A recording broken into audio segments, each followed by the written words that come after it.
Yeah, so I think it was like 68 or 69. First became like aware of things like whatever. So the first living up in the northwest, first thing proper show I went to see was Deep Purple. There was like a public hall there, right? A bit earlier than that, the original Fleetwood Mac had played, but I'd missed that. I went to see them.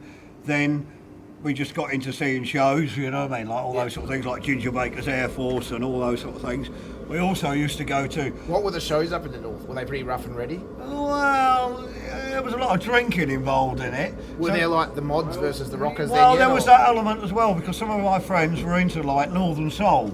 And so what they used to do, there was a Northern Soul scene that used to happen like basically around Manchester and Southport, believe it, which is like a seaside town not far from there.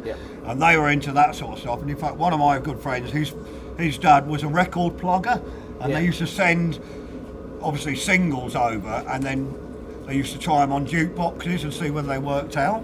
And if they didn't, then they take some limited release stuff, and we ended up with boxes of all this sort of stuff because it just got passed on. So I used to listen to a mixture of that, and then personally with the guy that used to live in my same street who had the sort of same sort of kind of like, going to music, we used to listen to a mixture of things like This Is Soul, the first kind of, and then it got into the beginnings of the first like Black Sabbath album, the first kind of like Led Zeppelin album, and there was when punk hit, what did you reckon? Oh well, punk came along. So what happened? So I was doing all this rock thing. So that didn't. Were you working in it then, or just kind of. What I'd done. So to start with, I'd always been on the peripheries of it, but then in somewhere in between, I can't remember the exact year, like partway through, sort of maybe like 72, 73, started getting back more involved in doing like stuff with some local bands, right? What happened, and I worked with a blues band that used to regularly do like kind of small kind of clubs, pubs, regular sort of things, and they had a good PA system, better than anybody else's.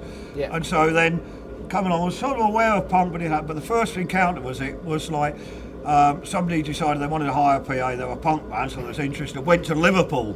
Went to this place in Liverpool, and it had just migrated from London, really. And I went to this event in Liverpool, no idea details about it. Got there, it was Upper Fire Escape, all this sort of stuff. Went up there, was really early Susie and the Banshees playing. Oh shit! It was like it had just really migrated from London to the northwest. What did you think of the music? Well, it was more the culture. So I went to this venue. We went there. We went up these kind of spiral, and like it was an odd mixture because suddenly I was. Just got the vibe that the fact that all the guys seemed to be quite passive, which wasn't not normally the situation. We've been reversed, like guys were guys and girls were girls. You know what I mean? So then what happened was I was talking to this punk band. We'd done a bit of laughingly called a sound check, made a lot of noise, and I was just stood there talking about, and I got knocked over, and I looked up and there's this big punk girl, and it's looking really mean. I mean, it was we so associate what a traditional punk girl looks like, you know what I mean? But that was all new to us, and I just thought, what's this? Because I'd never encountered anything like that before. It was all new, you know what I mean? So the band, so that was my first encounter, and then the band, they didn't last very long. We had to go down the fire escape, and all the girls were kind of like being aggressive towards us, and all the guys were being really helpful, which was, I thought, well, this is kind of interesting because this is not how I know things to be. We've just done like traditional rock stuff, you know what I mean? But of course, also along the way, I'd had that grounding. So in 1970, I went to see Pink Floyd play Atom Heart Mother in Hyde Park. Oh, jeez. And that was only because my dad worked for the rail company. And he got free passes, so I just jumped on a train, went to freaking London, jumped on the tube, went to Hyde Park.